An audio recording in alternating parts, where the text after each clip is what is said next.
外交部长王毅以及美国国安顾问苏利文26号到27号在曼谷举行双边会晤，也是台湾大选后美中高层首次会谈。台湾问题是中国内政，台湾地区选举改变不了台湾是中国一部分的基本事实。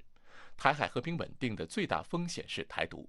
中美关系的最大挑战也是台独，而台海问题依然是美中关系的重中之重。王毅认为，两岸和平以及美中关系最大风险就是台独。苏利文重申美方坚持一中政策，并且再次表态不支持台湾独立。他也告诉王毅，不希望美中关系演变成冲突对抗。两人会面超过12小时，内容包括以哈冲突、红海动荡、北韩频繁的军事威胁以及南海等问题。美方希望中国大陆能在这些冲突中扮演调停者的角色，发挥影响力。